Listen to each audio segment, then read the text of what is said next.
بانیان اعضاء کے مرحومین کے لیے اور قبلہ صاحب کے خاندان کے جتنے مرحومین ہیں، بالخصوص آپ کے والد اور قبلہ بزرگوار علی موسوی صاحب مرحوم اور ان کے فرزندان حیدر موسوی صاحب اور دیگر علماء کرام اور مومنین مرحومین، اور وہ جن کے لیے کوئی ہاتھ اٹھانے والا فاتحہ کہنے والا نہیں، ایک مرتبہ سورہ فاتحہ، 3 مرتبہ سورہ اخلاص۔ بسم اللہ الرحمن الرحیم، الحمد للہ رب العالمین الرحمن الرحیم مالک یوم الدین، ایاک نعبد و ایاک نستعین، اہدنا الصراط المستقیم صراط الذین انعمت علیہم غیر الضالین۔ بسم اللہ الرحمن الرحیم، قل هو اللہ احد اللہ الصمد لم یلد ولم یولد ولم یکن له کفوا احد۔ بسم اللہ الرحمن الرحیم، قل هو اللہ احد اللہ الصمد لم یلد ولم یولد ولم یکن له کفوا احد۔ بسم اللہ الرحمن بحق الحسن وانت المحسن بحق الحسین وانت قدیم الاحسان، اللہم اغفر للمؤمنین والمؤمنات والمسلمین والمسلمات الاحیاء منهم والاموات، اللہم صل علی محمد وآل محمد۔ نعرہ تکبیر، نعرہ تکبیر، نعرہ رسالت، نعرہ رسالت، نعرہ حیدری، حیدری، نعرہ صلوات محمد۔ اپنی اس عبادت کی قبولیت کے لیے بلند آواز سے صلوات پڑھیے۔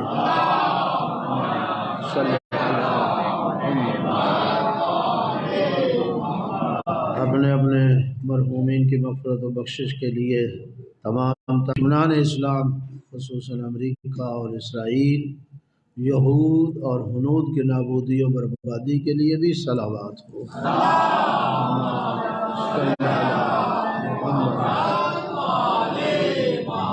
علماء اعلام، مراجع اسلام، رہبر معظم، قائد ملت جعفریہ اور امام زمانہ کی صحت و تندرستی، سلام آپ کے تعجیل ظہور کے لیے بھی بلند آواز سے صلوات۔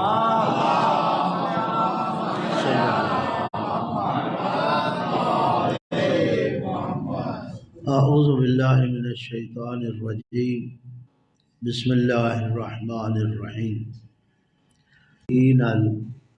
العارفین الکاملین، والنار للمعاندین المخالفین المخاصمین المنکرین العاصین الحاسدین، ثم الصلاة والسلام علی انبیائہ والمرسلین، خصوصاً سید الاولین والآخرین، سید العرب والعجم، سیدنا نبینا شفیع ذنوبنا حبیب قلوبنا طبیب نفوسنا ابی القاسم محمد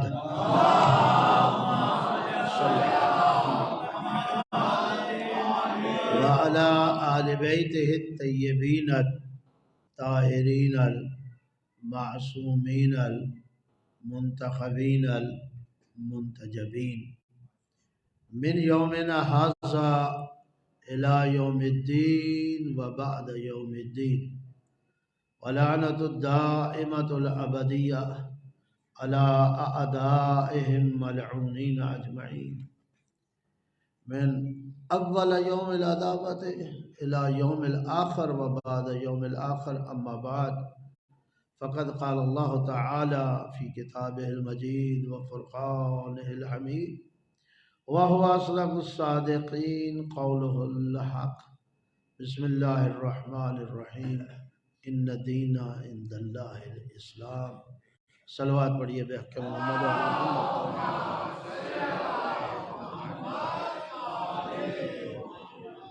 سب سے پہلے آج 10ویں امام کی شہادت کی خدمت میں ہدیہ ہے تسلیت اور تعزیت قبلہ صاحب کے اور آپ تمام مومنین کی خدمت میں. اور میں جتنا بھی شکریہ ادا کروں قبلہ صاحب کا، یہ آپ کی بزرگواری ہے. وَإِلَّا مَنْ عَانَمْ کہ من دانم ہیں جو پیار کرتے ہیں، لیکن قبلہ صاحب کی محبت ہمارے ساتھ ایک نرالی اور انوکھی ہے. یہ میں جتنا بھی ان کا شکریہ ادا کروں کم ہے. یہ خود اتنا بڑا خاندان ہے، علمی گھرانہ ہے. ہمارے گھر میں تو خاندان میں 2-4 افراد آئے، یہ ماشاءاللہ ایک بڑا جن کا کردار ہے. تو ان کی طرف سے یہ محبت بھرے یہ الفاظ میرے لیے ایک اعزاز کی حیثیت رکھتے ہیں. میں شکریہ ادا کرتا ہوں. اللہ انہیں طول عمر دے، اللہ انہیں زندگی دے، اللہ صحت تندرستی دے. خود مجاہد ہیں اور ان کے مرحومین بزرگان کو خالق جوار ائمہ میں جگہ عطا فرمائے. خالق کائنات آپ کے ہم سب کے مرحومین کی مغفرت فرمائے اور ہم سب کی ہدایت فرمائے اور ہماری توبہ استغفار کو قبول فرمائے. اور بالخصوص جو آج اس مجلس کے بانی ہیں ان کے مرحومین کی اللہ مغفرت فرمائے. سب کی مشکلات آسان ہوں، مسائل حل ہوں، پریشانیاں دور ہوں، دعائیں مستجاب ہوں اور امام کی زیارت ہم سب کو نصیب ہو انشاءاللہ. آیت میں نے آپ کی خدمت میں وہ پڑھی ہے کہ جس کا ترجمہ بھی سب کو آتا ہے اور تمام مکاتب میں میرا خیال سب سے زیادہ پڑھی جانے والی آیت یہی ہے.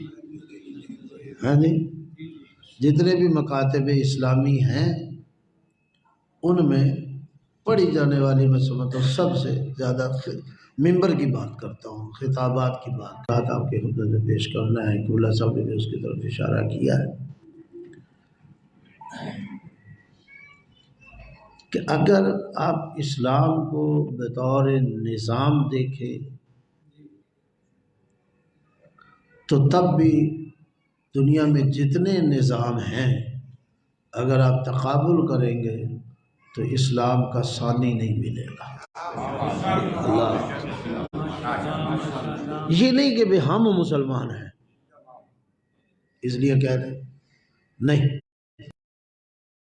اب جو تقابل کر سکتے ہیں جنہوں نے نظاموں کا مطالعہ کیا ہے، دنیا میں بڑے نظام ہیں،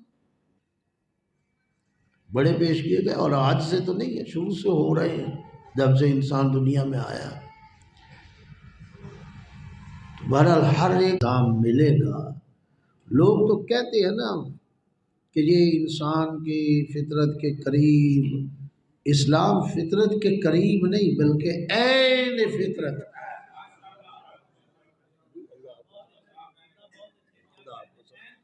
عین فطرت، فطرت اللہ الذی فطر الناس، اللہ نے خود فرمایا کہ ہم نے اس اسلام کو آپ کی فطرت پہ یا آپ کی فطرت کو اس اسلام پہ عین فطرت ہے. یہ نہیں ہے کہ فطرت کے قریب لوگوں کے دعوے ہوتے ہیں نا. تو آپ بطور نظام دیکھیں گے تو آپ کو اسلام بہترین نظام ملے گا. اور اگر آپ بطور دین دیکھیں اور تقابل ادیان میں جائیں اور غیر جانبدار ہو کر اگر آپ تقابل کریں، مطالعہ کریں ادیان کا، تو پھر بھی اسلام ہی آپ کو بہترین دین ملے گا.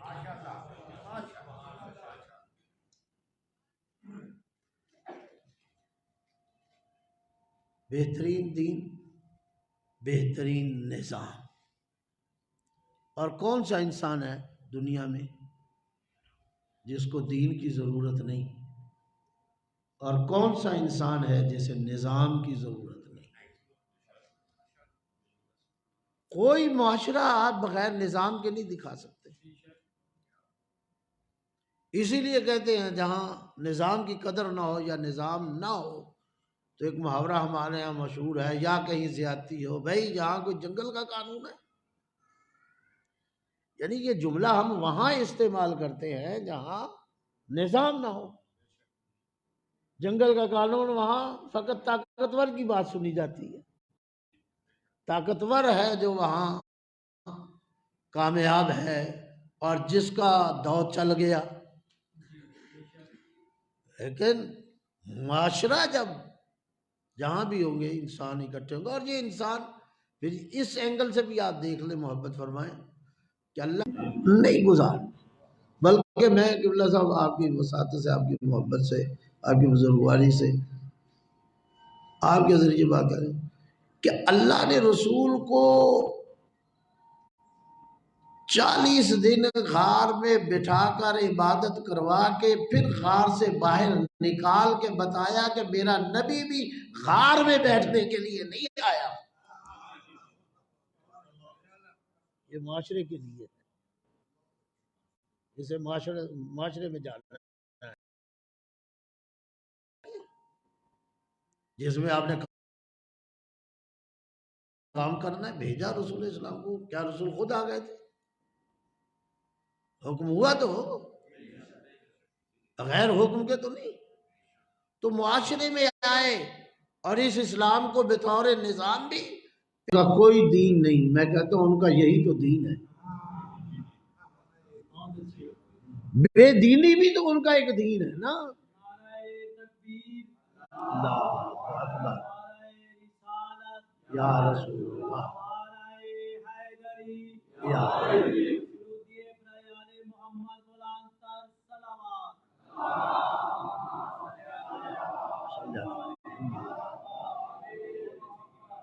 تو نہ کوئی معاشرہ بغیر نظام کے رہ سکتا ہے، نہ کوئی انسان بغیر دین کے رہ سکتا ہے۔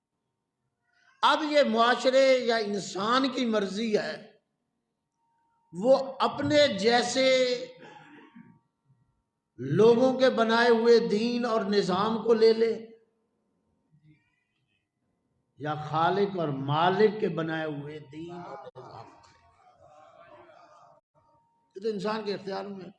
اور شاید وہ جو لا اکراہ فی الدین، اس کا مصداق اول یہی بات ہے کہ ہم نے اس اسلام کو تمہاری فطرت، پوری فطرت کے مطابق بنایا اور دین کی تمہیں ضرورت ہے، اتنا خالص دین دے دیا ہے، اور اتنا خالص، اگر اس سے بہتر کوئی نظام آپ کو نظر آتا ہے تو وہ لے لو، کوئی جبر نہیں ہے، لیکن ایک اخلاقی بات تو ہے نا، اور وہ یہی ہے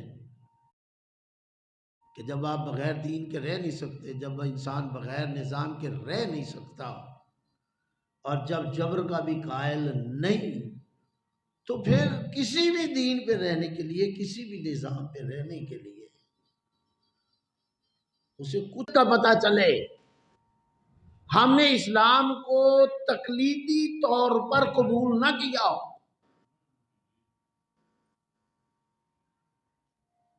میری بات کو محبت فرمائے گا، اسلام کو تقلیدی طور پہ اختیار نہ کیا جائے کہ میرا باپ مسلمان تھا، میرا دادا مسلمان تھا، میرا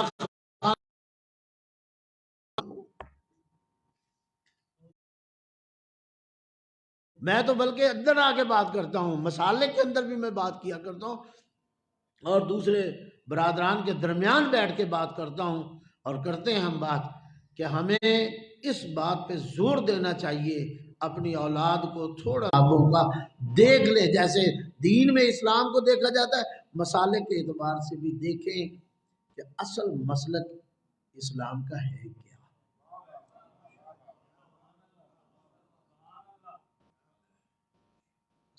پتہ تو چلے، اگر قبر میں جا کے پتہ چلے تو پھر فائدہ،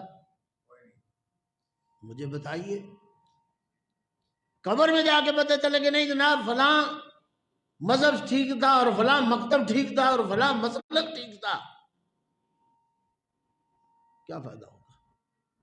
پتہ تو چلے گا لیکن اس کا فائدہ کیا ہے؟ پتہ یہاں چلنا چاہیے۔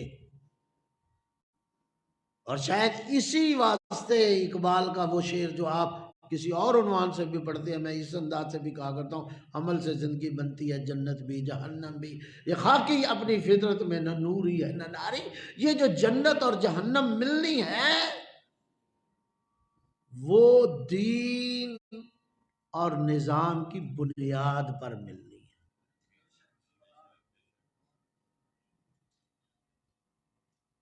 جب ملنی ہے، ہم شیعہ ہیں، ہمارے کچھ اپنے عقائد ہیں، ہمارے اپنے اصول ہیں، اور مسالک والے ہیں، تو کم از کم اپنی نسلوں کو، اپنی اولادوں کو اگر خود نہیں کیا تو کم از کم انہیں تو موقع دیں، اور جب موقع دیں گے تو پھر یقیناً اسلام کا وہ حقیقی چہرہ آتا ہے کہ ہمارا گھر تو پھر ٹوٹ جائے گا۔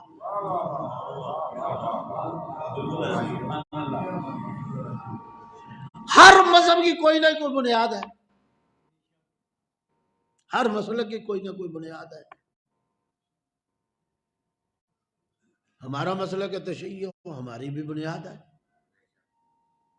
اور بنیاد کیا ہے ہمارے مذہب کی؟ دو چیزیں ہیں مین، باقی اسی کے ساتھ جا کے لگیں کہ قبلہ سب بیٹھے ہیں۔ وہ کیا ہے؟ قرآن اور اہل بیت۔ سادہ انداز سے اگر بات کی جائے کہ مکتب تشیع کی بنیاد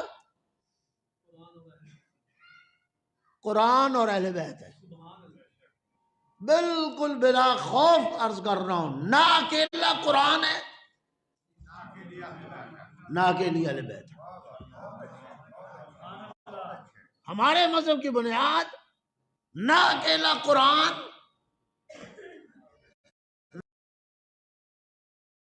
اہل بیت۔ ہمارے مذہب کی بنیاد دونوں چیزیں ہیں، قرآن بھی ہے اور اہل بیت بھی ہے، اور جتنی بنیاد قرآن ہے اتنی ہی بنیاد اہل بیت ہے۔ محبت فرمائیے گا، میں کچھ عرض کروں کم ہے جب رسول نے دونوں کو ثقلین میں برابر رکھا،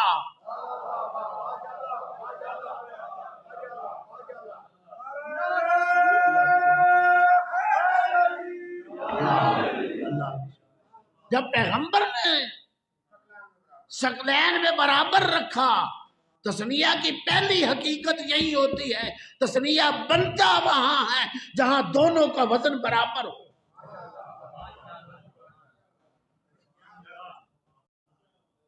جی جب رسول نے کسی کو وزنی اور کسی کو ہلکا قرار نہیں دیا تو پھر ہمیں کیا اختیار ہے؟ اور یا دنیا کا کوئی کہے تو صحیح، ایک دفعہ للکار کے کہے تو صحیح کہ آپ کے مذہب کی بنیاد غلط ہے، نہیں غور فرما رہے؟ کوئی ہمارے سامنے آ کے بیٹھے تو صحیح، میں مذہب کی بات کر رہا ہوں، مذہبی کی بات نہیں کر رہا۔ میں کمزوری ہے یا یہ غلط ہے؟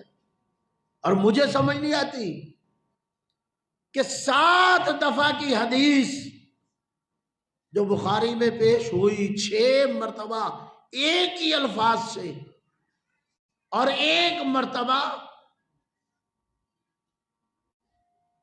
قرآن اور سنت، 6 مرتبہ قرآن اور، بے غور کیجئے گا، 6 مرتبہ قرآن اور اہل بیت، 1 مرتبہ قرآن اور سنت۔ حالانکہ قبلہ صاحب جانتے ہیں، آپ بھی بہت سے آپ جانتے ہوں گے، سنت کی بھی جب ہم تعریف کریں گے تو وہ اسی طرف آ جائے گی۔ قرآن اور فلاں وہ تو ان 7 میں بھی نظر نہیں آتی۔ نہیں تو میں کھول کے کون سی آپ بنائیں بیلنس، یہ کوئی توہین تو نہیں نظریہ بیان کرنا، اور اگر سکتے قبلہ صاحب صحیح کہہ رہے تھے، سب سے پہلے پھر اٹھو اپنی کتابوں کو جلاؤ. بھائی بہت سے لوگ مر گئے، آج بھی دنیا میں مرے ہوئے لوگوں پہ بھی کیس ہوتے ہیں اور علامتی سزا سنائی جاتی ہے. نہیں غور فرمایا؟ علامتی سزائیں سنائی جاتی ہیں یا نہیں سنائی جاتی؟ کیس چلتے ہیں. تو پھر یہ چیزیں جو اگر توہین جو بل پاس ہوا اور کرانے جایا جا رہا ہے، قومی اسمبلی سے لے گیا اور سینٹ کی طرف جا رہا ہے، تو پھر اور سب پہ پہلے اپنے بندوں کے گرے بان پکڑو. علامتی کم از کم عدالتی فیصلہ پہلے ان پہ لے جاؤ. صحیح کہہ رہے تھے، صحیح فرما رہے تھے، کتابیں بند کرو، پھاڑو، ان سے انکار کرو.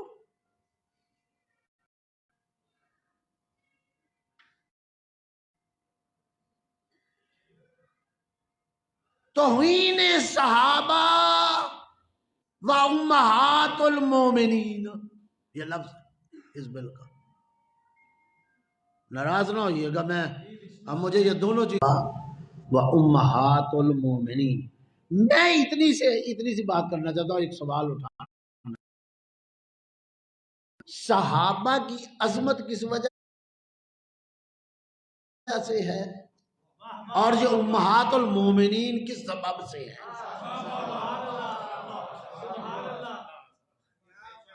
جی اللہ آپ کو سلام.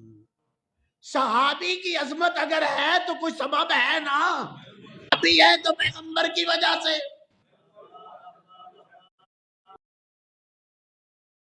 کوئی ماں ہے تو اسی نبی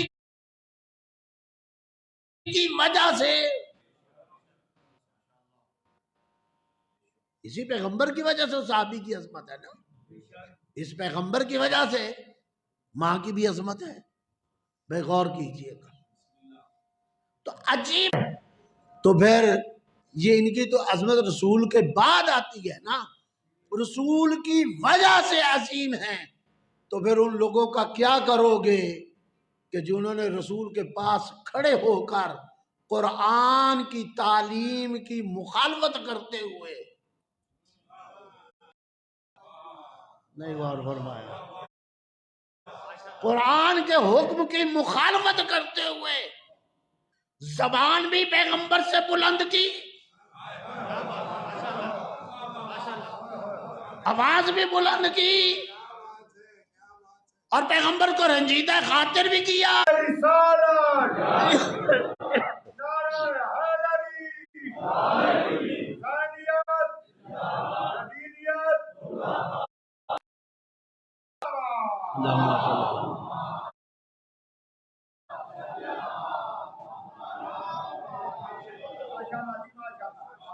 تو سب سے پہلے وہاں پکڑو نا جو رسول کی توہین کر رہا،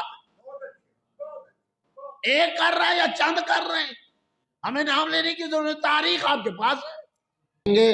اور یہ کہتے رہیں گے جن نے رسول کی توہین کی ہمارا ان سے کوئی ناتا اور کوئی رشتہ اور کوئی تعلق نہیں.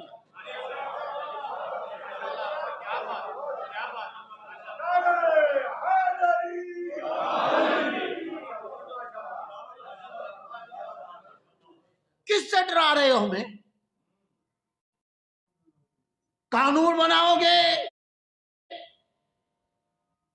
زیادہ عمر قید 10 سال. او بھائی 10 سال کیا 1400 سال گزر رہے ہیں، ہم قید و بند سے یہ تشیع گزر کے آ رہی ہے. انہوں نے بنو امیہ کے ادوار دیکھے، انہوں نے بنو عباس کے ادوار، سامنے بیٹا قتل ہو رہا ہے، بیٹے کے سامنے باپ مارا جا رہا ہے. تو تشیع گھبرائی. میں نہیں سمجھ سکتا کہ اب کوئی متوکل سے زیادہ کوئی آئے. کسی کو شوق ہے متوکل بننے کا تو بن جائے.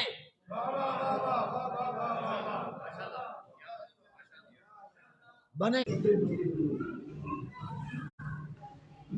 عباسی بنو عباس کی جب حکومت آئی، بہت سے لوگ ظالم اور ظلم کیا، لیکن ان میں سب سے بڑا جو ظالم تھا وہ متوکل تھا۔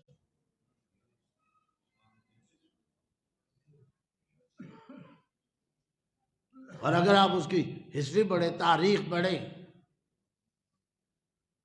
آج جس امام کی شہادت ہے، اس امام کو بھی اس شخص نے بڑا تنگ کیا اور بڑا ظلم کیا۔ یہ آپ کا امام، جس 10ویں امام کی 6، زیادہ سے زیادہ 6 نہیں تو 5 پہ تو سب متفق ہیں، 6 عباسی ظالم جو حکمران آئے، اور یہ واحد امام ہے جس نے 6 ظالموں کا مقابلہ کیا۔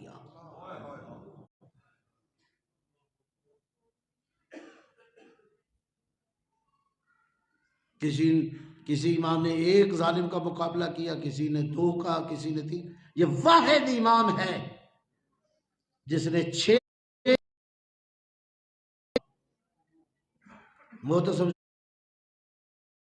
سے شروع ہوتا ہے اور معتز تک، اور 40 سال ساری زندگی آپ کی رہی ہے، یا 42 سال، اختلاف ہے۔ بعض نے 212 میں آپ کی ولادت، 214 میں آپ کی ولادت۔ امام موسیٰ کاظم کے حوالے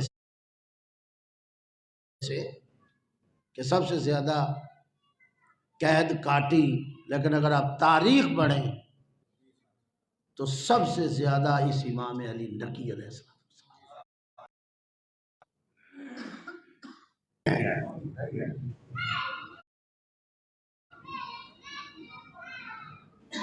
یہ وہ منصب ہے میں ایک واقعے کی طرف اشارہ کر دیتا ہوں، چلو بات کو سمجھانے کے لیے۔ آپ نے بہت سے علماء و ذاکرین خطبات سے سنا، پڑھا بھی ہوگا، حدیث ہے 3.5 لاکھ احادیث کے مجموعہ میں،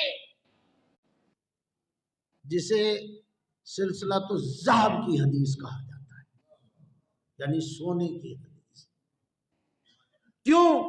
اس لیے کہ اس میں ایک راوی بھی غیر معصوم نہیں۔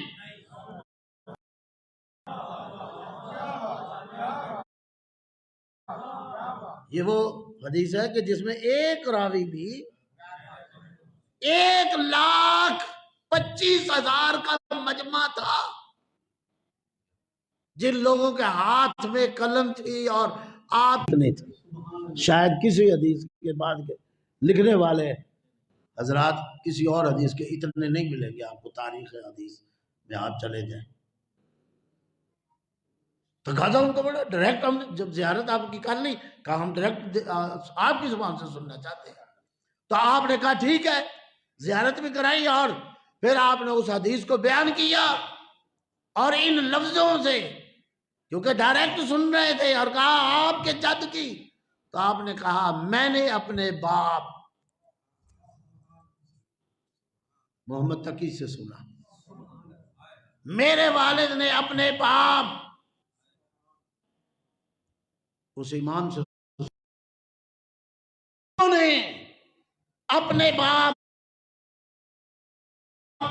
امام ایک ایک امام کا نام لے رہے ہیں، 8ویں امام کا، 7ویں امام کا، موسیٰ کاظم کا، جعفر صادق کا، انہوں نے سنا محمد باقر سے سنا، انہوں نے سنا امام حسین سے سنا، انہوں نے بھائی حسن سے سنا، انہوں نے جعفر صادق سے سنا، انہوں نے امام باقر سے سنا، انہوں نے امام سجاد سے سنا، انہوں نے امام حسن سے سنا، انہوں نے چلتے چلتے پیغمبر تک آئے، اور پھر کہا میرے جد پیغمبر نے حضرت جبرائیل سے سنا، اور حضرت جبرائیل اس حدیث قدسی کو لے کے آئے خود کہ اللہ یہ کہہ رہا ہے، کوئی غیر معصوم نہیں ہے۔ 8ویں امام سے شروع ہو جائیں رسول اسلام تک، اور پھر جبرائیل ہے وہ بھی معصوم ہی، وہ حدیث قدسی لا رہا ہے۔ اور پیغمبر نے کیا کہا؟ حدیث قدسی پڑھی کہ اللہ کہہ رہا ہے سنو، کلمۃ لا الہ الا اللہ حسنی فمن دخل آمن من عذابی۔ ذرا غور فرمائیے گا، کلمہ لا الہ الا اللہ میرا وہ حصار ہے، جو اس لا الہ الا اللہ میں داخل ہو گیا آمن من عذاب، میرے عذاب سے شرط مشروط ہے۔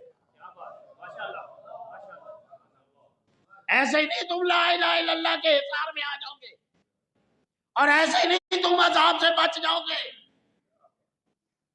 اس کی شرطیں ہیں وَأَنَا مِن شُرُوطِهَا، ان میں سے ایک شرط میں ہوں، ایک شرط کون ہوں؟ میں، چونکہ آپ تھے اس وقت، اس لیے اس سے یہ نہیں مراد، ہر زمانے کا معنی یہ ہے کہ ہر زمانے کا امام اپنے زمانے میں، یہی وہ شرط ہے اس کلمہ میں داخل ہونے کے لیے، اس اظہار میں داخل ہونے کے لیے۔ علی اپنے زمانے میں تھے، حسن اپنے زمانے میں تھے، حسین اپنے زمانے میں تھے، اور پھر 8ویں امام کے بعد آ جائیں، ہر امام، 9ویں امام، 10ویں امام، امام نقی، امام محمد تقی، امام علی نقی، امام حسن عسکری، اور پھر 12ویں امام۔ اور چونکہ یہ ایسی شرط ہے اہم، انا من شروطہا، اس لیے شاید وہ جو حدیث امام زمانہ کے لیے آئی ہیں اور علماء نے درج فرمائی ہیں، خاص طور پہ اس میں تفسیر کبیر، گھبرا تو نہیں گئے، تفسیر کبیر والے نے، فخر الدین رازی نے، من مات ولم یعرف امام زمانے مات میتۃ الجاہلیہ، من مات ولم یعرف امام زمانے مات میتۃ الکافرہ، من مات ولم یعرف امام زمانے مات میتۃ المرتدہ، مات میتۃ الجہنمیہ، مات میتۃ المنافقہ۔ تو جو زمانے کے امام کو نہ پہچانا وہ کافر مرا، وہ جہنمی مرا، وہ مرتد مرا، وہ منافق مرا، جو زمانے کے امام کو نہ۔ اور اسی لیے ایک امام کا نام نہیں لیا تاکہ سمجھ آ جائے ہر زمانے کی امام کی معرفت وہ زمانے کے لوگوں پر واجب ہے، نہیں غور فرمایا؟ اور ہر زمانے کا امام اس کلمے کے لیے شرط ہے، یاد رکھیے، مشروط وجود اس وقت پکڑتا ہے جب شرط کو پورا کر لیا جائے،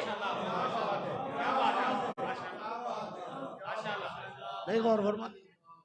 مشروط وجود اس وقت پکڑے گا جب شرط پوری ہو جائے۔ شاید میں بات آپ کے لیے آسان کر دوں، وضو نماز نہیں ہے، نماز کے لیے شرط ہے، وضو نماز نہیں، اور نماز بھی وضو نہیں ہے، نماز وضو نہیں، وضو نماز نہیں، لیکن وضو کی اہمیت اتنی ہے کہ وضو اس نماز کے لیے شرط ہے۔ اب نماز کی ایک بڑی اہمیت ہے، نماز کا مقابلہ وضو سے نہیں ہے، لیکن وضو کی شرط ہونے نے اس نماز کو یہاں لا کے کھڑا کر دیا کہ اگر وضو نہ ہوا، نہیں اگر وضو نہ ہوا، یہ درست ہے وہ نماز آگے ہے، وضو بعد میں ہے، لیکن شرط ہونے کی وجہ سے نماز کو یہاں لا کے کھڑا کر دیا۔ یاد رکھو اگر وضو نہ ہوا تو نماز نہیں، کانا من شروطہا، اگر ہم نہیں تو پھر تمہارے پاس توحید بھی نہیں۔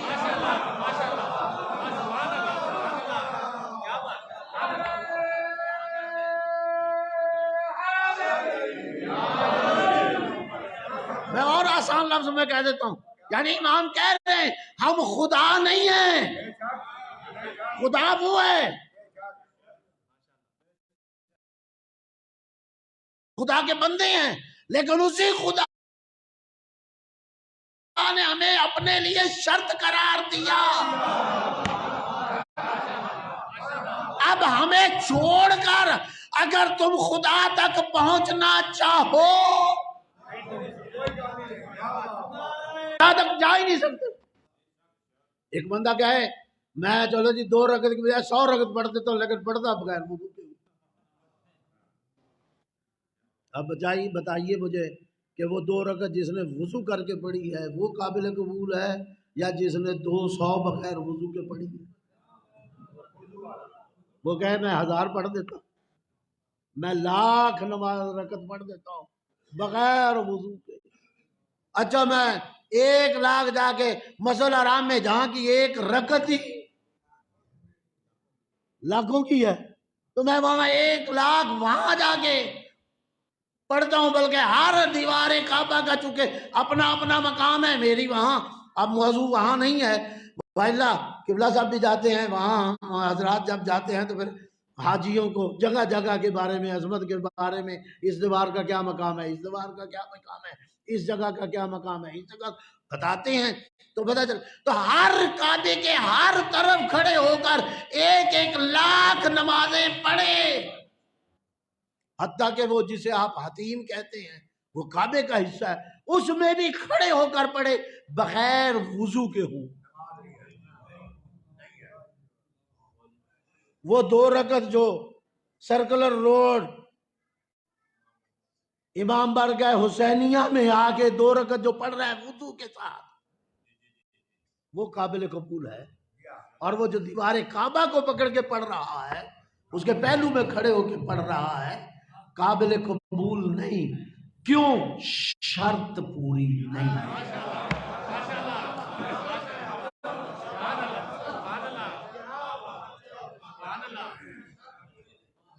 یہ نہیں ہے کہ خدا خدا نہیں رہا، جگہ پہ ہے خدا کو کوئی فرق نہیں پڑا، فرق تجھے پڑ رہا ہے، تو اس کلمے میں داخل ہی نہیں ہو سکتا جب تک شرائط معصوم نے فرمایا انا من رسول کہہ کے گئے انی تارک فیکم مستقلین،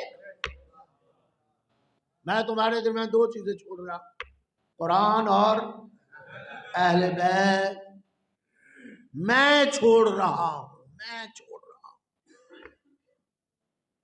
یعنی رسول کہہ رہے میں چھوڑ رہا ہوں، اور دنیا سن رہی جن کے سامنے، اور ایک دفعہ نہیں کئی دفعہ کہا، آپ جا کے پڑھیے پیغمبر کے ذریعے کئی دفعہ کہا میں چھوڑ رہا ہوں۔ اور جن کو تسلیم نہیں تھی انہوں نے اسی وقت یہ نعرہ لگایا تھا حسبنا کتاب اللہ، ان کا یہ نعرہ بتا رہا ہے کہ ہمیں اللہ کی کتاب کافی ہے، یہ کافی کہنا بتا رہا ہے کہ اس قرآن کے ساتھ رسول نے کچھ اور بھی چھوڑا تھا۔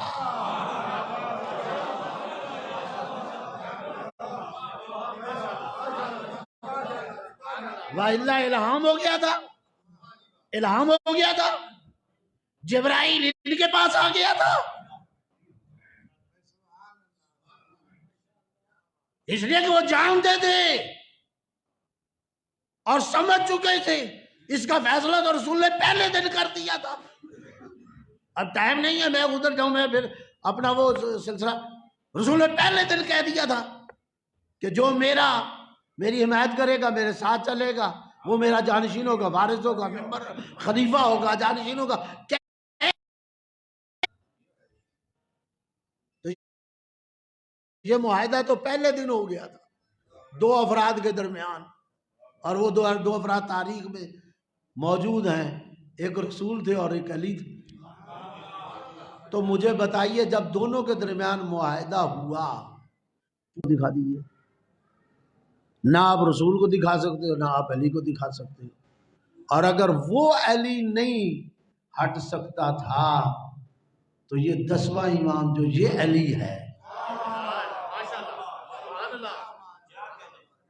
چاہے متوکل جیسا وردی کیوں نہیں، 6 ظالم دیکھ لیے لیکن پیچھے نہ ہٹا۔ بلکہ جب مدینہ سے خط لکھا گیا نا انہیں مدینہ میں امام کو، اور امام کو بلایا گیا، اگرچہ ظاہری عبارت تو ایسی تھی نا کہ جیسے تشریفاتی عبارت تھی، لیکن ساتھ اس میں یہ تھا کہ آپ کو ضرور آنا ہوگا۔ لوگ سمجھتے ہیں کہ اس ضرور سے مراد حکم تھا حکمران کا، امام بھی جانتے تھے مجھے جانا پڑے گا، اور امام گئے بغداد، اور پھر بغداد سے عرصے بعد کچھ وہاں سامرا، امام کی قبر کہاں دفن ہے؟ سامرا۔ سامرا بھلا کیوں گئے تھے؟ کوئی شہر تھا وہاں؟ کوئی بہت بڑا شہر تھا؟ سامرا کا ایک نام اور بھی ہے، عسکر۔ آج بھی ہم کہتے ہیں عسکر، عسکرین، چونکہ دو امام دفن ہیں ہمارے، گھبرا تو نہیں گئے؟ دو امام ہمارے دفن ہیں، اور دو امام ہی دفن نہیں، امام زمانہ کی والدہ بھی ہے، اور 12ویں امام کی پھوپھی بھی ہیں، 11ویں امام کی پھوپھی بھی ہیں، جناب حکیمہ خاتون وہاں بھی وہ بھی مدفون ہیں، اور جناب نرجس خاتون بھی مدفون ہیں، اور وہ سرداب تو چلو آپ نے اللہ آپ کو لے جائے، جو نہیں گئے، جو گئے ہیں وہ بھی بار بار جائیں۔ کیا وجہ تھی وہاں؟ کیا تھا؟ عسکر فوج کو کہا جاتا ہے، یعنی وہاں فوجی چھاونی تھی، اور وہ بعد میں پھر اسے 6 مہینے کا اسے بنایا کیپٹل، 6 مہینے بغداد کیپٹل اور 6 مہینے وہ بعد میں، لیکن پہلے فقط ایک فوجی، جیسے ہمارے یہاں کینٹ وغیرہ ہوتا ہے، یہ کیا نام چھاونیاں ہوتی ہیں، تو وہاں رکھا گیا۔ کیوں؟ کیونکہ جو اطلاعات پہنچ چکی تھی گورنر مدینہ نے، جو امام کے خلاف اطلاعات پہنچائی تھی کہ اگر یہ رہا تو نے ایک کو تو شہید کر لیا، اگر تقی کو مار دیا، یہ نہ سمجھ، لوگ ابھی بھی اسی دروازے پہ آ رہے ہیں اور بڑھ چڑھ کے آ رہے ہیں، اور اگر رہا تو کے لیے اور عزت و احترام کے لیے، لیکن امام سمجھتے تھے۔ حالانکہ امام نے اسے ہی جو آیا تھا کہا کہ دیکھو میری کوئی ایسی حرکت ہے جو تمہاری حکومت کے خلاف ہو، میرا کوئی ایسا معاملہ ہے جو تمہارے تخت کے لیے خطرہ ہو۔ اس نے خط بھی لکھا کہ جو باتیں تم تک پہنچی ہیں وہ غلط پہنچی ہیں، میں نے یہاں کے تحقیق کی ہے کہ یہاں کوئی ایسا معاملہ نہیں ہے، لیکن اس نے کہا تم لے کے آؤ، امام کو بغداد لے جایا گیا، اور لیکن بغداد میں بھی چونکہ شیعہ محلہ تھا، شیعہ لوگ موجود تھے، ایک علاقہ موجود تھا بغداد کے اندر، لوگوں کا وہاں آنا جانا ہو گیا، اس لیے امام کو اٹھا کے سال امام وہاں رہے۔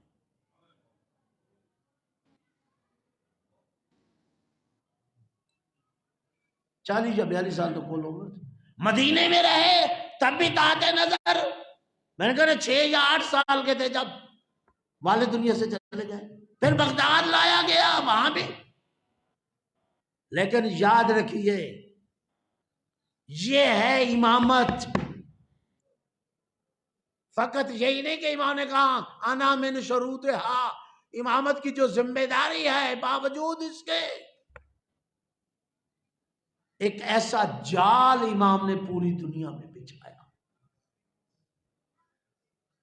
کہ ہر خطے میں اپنے نمائندے معین کیے، وہ لوگ وہاں سے چل کے، حالانکہ یہ سامرا میں نے کہا نا فوجی چھاونی تھی، اور وہاں آج بھی شیعوں کا وجود نہیں ہے، چند گھر ہے، چند ایک تھوڑے سے، وہ بھی فقط یہ امامین کی حفاظت کے لیے گئے، نہیں تو وہ اس وقت بھی دوسرے لوگوں کا علاقہ تھا، اور آج بھی۔ اور آپ کو معلوم ہے کہ یہ داعش نے اپنا مرکز بھی وہی بنایا تھا، اور وہاں کھڑے ہو کے جب انہوں نے خبیث نے اڑایا اور امام کا وہ سارا حرم اور کہا آج کے بعد یہاں کوئی زیارت کو نہیں آئے گا، وہ چونکہ کر چکے تھے، وہ سمجھتے تھے اب ہماری حکومت اور خلافت، اور وہ بھی ایک نام بڑا مشہور ہے، وہ بھی اپنی خلافت کا اعلان نہیں، پتہ نہیں پہنچ رہی یا نہیں پہنچ رہی۔ ہمارے سامنے تو ہمیشہ ایسی خلافتیں ہی آئی ہیں جی، اس نے اپنی خلافت کا اعلان کر دیا اور کہا آج تک، اور الحمدللہ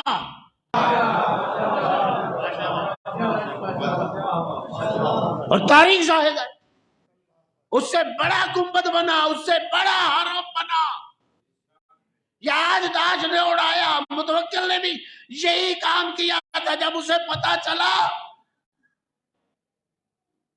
کہ یہ لوگ تو بڑا کربلا جاتے ہیں، دوسرا کا ٹیکس لگا دو، اتنے پیسے دو گے تو کربلا جاؤ گے، دیکھا ٹیکس آ رہا ہے لیکن کوئی لوگ رک نہیں رہے۔ اس کو پھر اطلاع ملی کہ لوگ تو نہیں رک رہے، لوگ تو پیسے دے رہے، چاہے جیسے بھی دے رہے ہیں، لا رہے ہیں، ٹیکس دے رہے ہیں۔ کہا اچھا اب اگر کوئی جانا چاہے تو ایک ہاتھ کٹوائے، ہاتھ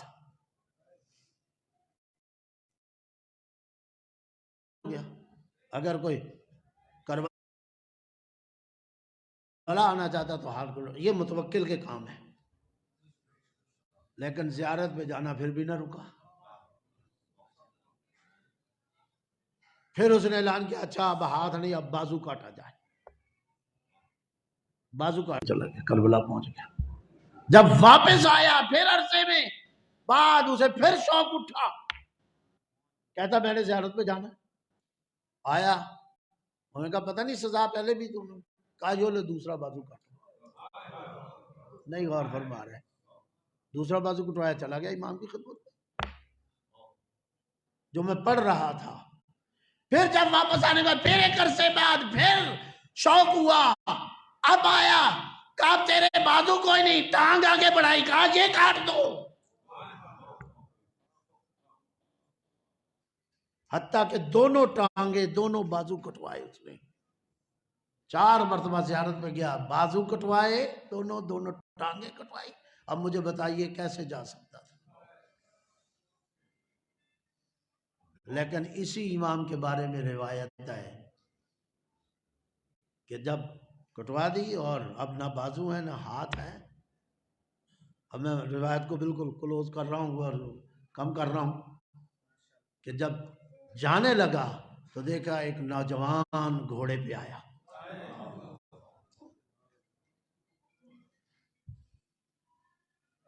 کہا اب ہم آئے ہیں تمہیں لینے کے لیے، اب ہم لے کے جائیں گے تمہیں، اور اپنے جد کے پاس ہم لے کے جائیں گے، لائے جد کے پاس، اسی امام کے بارے میں۔ بلکہ میں نے ایک اور جگہ پڑھا اسی امام کے بارے میں کہ ایک شخص نے آ کے کہا مولا میں کربلا جا رہا ہوں آپ کے جد کے پاس امام حسین کی زیارت کو، تو کہا اچھا جا رہے ہو نا تو ایک میرے وہاں سلام بھی دینا اور دوسرا وہاں جا کے میرے لیے دعا کرنا۔ آپ نے غور نہیں کیا، حالانکہ کہہ سکتے ہیں نا مولا آپ خود امام ہیں، اور کہا اعتراض کرنے والوں نے کہا آپ انہیں کہہ رہے ہیں کہ آپ کے لیے دعا کریں، آپ تو امام ہیں، وہاں زری ہے، وہاں مٹی ہے، امام دفن ہے، آپ وہ دعا، آپ کم از کم اس مٹی سے تو افضل ہیں۔ عشق تھا امام حسین، بلکہ 2 کام امام نقی علیہ السلام کے کہ آپ نے ایک زیارت جامعہ، کسی نے کہا مولا یہ زیارتیں ہیں ہر امام پہ علیحدہ علیحدہ جا کے زیارت پڑھی جائے، کوئی ایسی زیارت ہمیں تعلیم کریں، تو کہا اس پہ حل چلاؤ،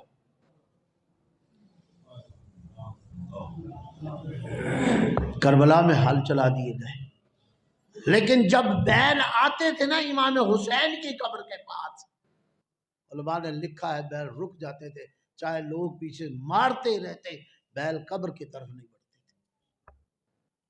پھر اس نے تیسرا کام کیا کہ نہر فرات جو ہے اس کا پانی چھوڑ دیا جائے تاکہ لوگ کربلا جانے سے رک سکیں۔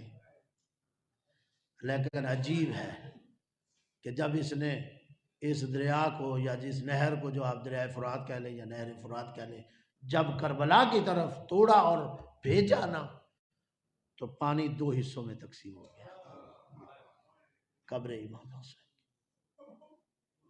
اور چاروں طرف سے گزر، لیکن قبر امام کو کوئی نقصان نہیں، اس لیے اس دن سے حائر حسینی کہا جانے لگا۔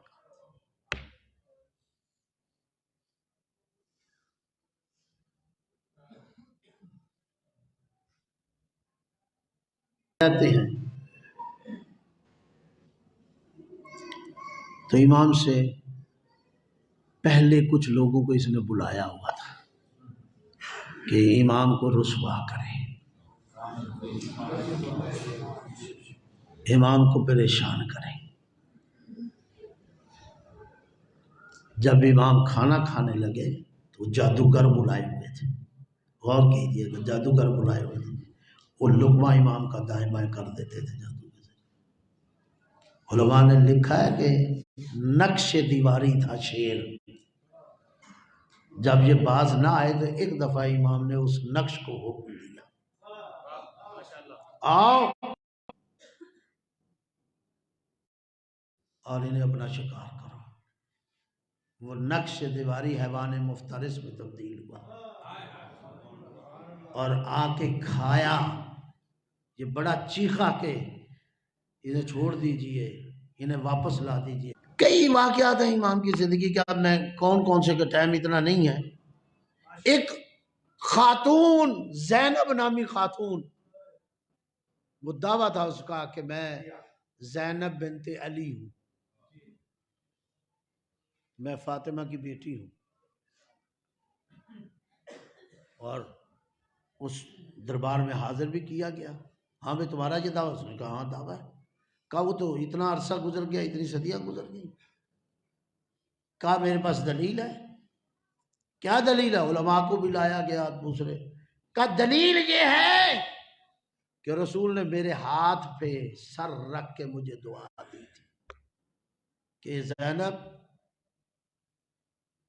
تو بوڑھی نہیں ہوگی، 40 سال بعد پھر جوان ہو جایا کرے گی، اور میں جوان ہو جاتی ہوں، اور میں زینب بنت فاطمہ یا زینب بنت علی ہوں۔ عاجز آ گئے لوگ، اب کیسے اس کا دعویٰ جھٹلایا جائے؟ آخر اس کے غلام نے کہا پھر نہ بلائیں۔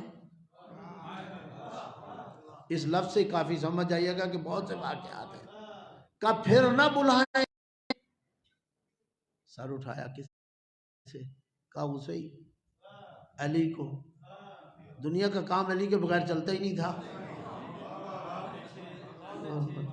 کہا پھر نہ بلائیں۔ آخر عاجز تھے، کہا بلاؤ۔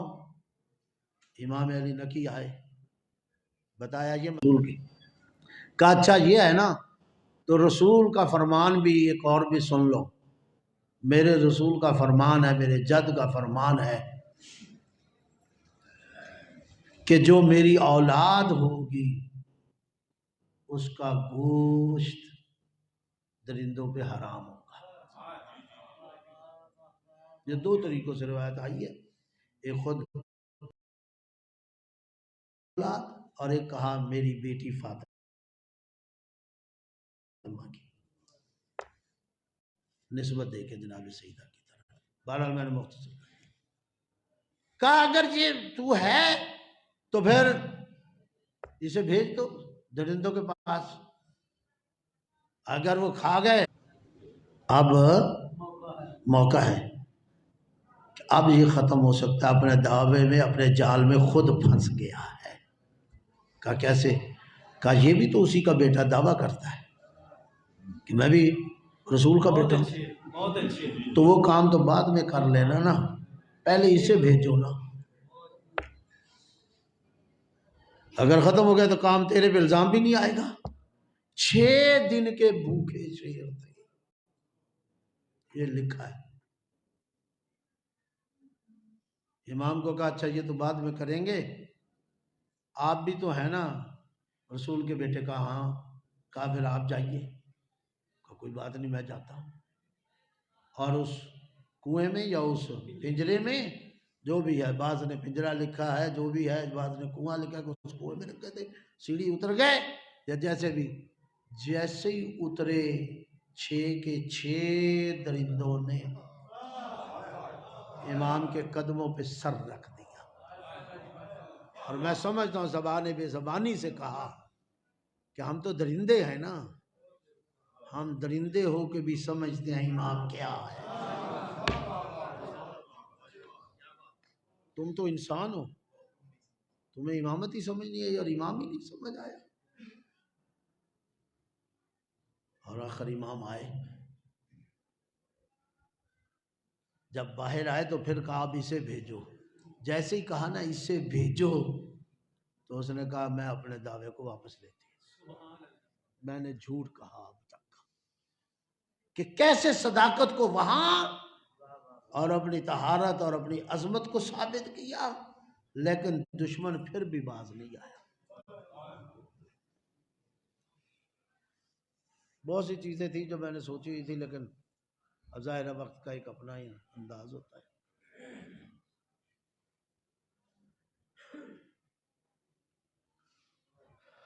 دشمن عرصے سے یہی چاہ رہا تھا، میں نے بتایا نا 6 ظالم حکمران ہوا، ہر حکمران کی کوشش تھی کہ امام کو شہید کر دیا جائے۔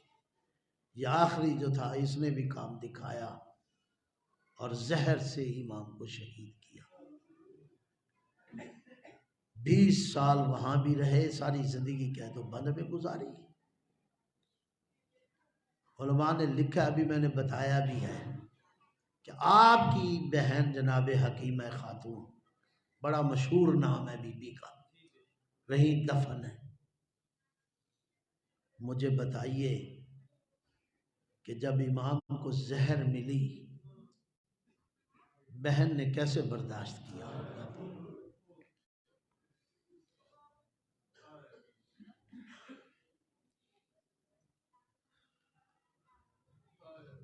کیسے دیکھا ہوگا بھائی کو زہر کے ساتھ مرتے ہوئے اور شہادت پاتے ہوئے۔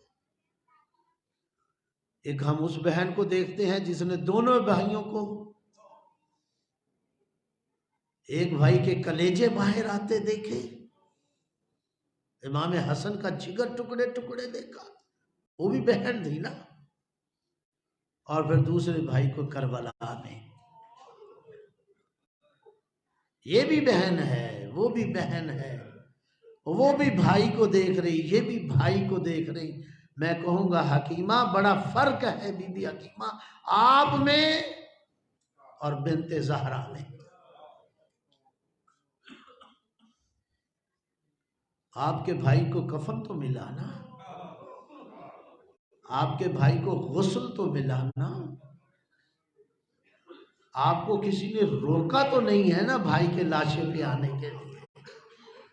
بھائی کے اجر کو ملا، اللہ آپ کی عبادت قبول کرے، میں زیادہ دیر نہیں۔ آپ کو کسی نے روکا تو نہیں ہے بھائی کے جنازے پہ آنے کے لیے، لیکن آئیے ذرا اس زینب کو دیکھیے،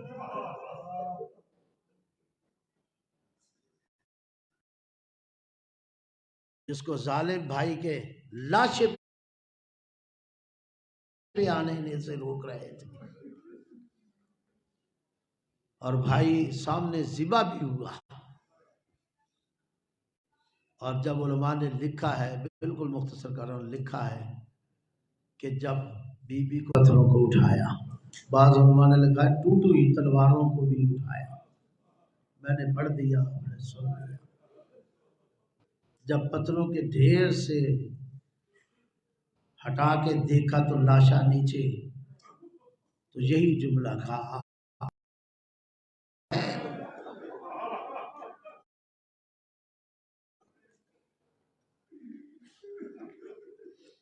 کیا میرا بھائی حسین تو ہی ہے؟ کیا میرے ماں جایا تو ہی ہے؟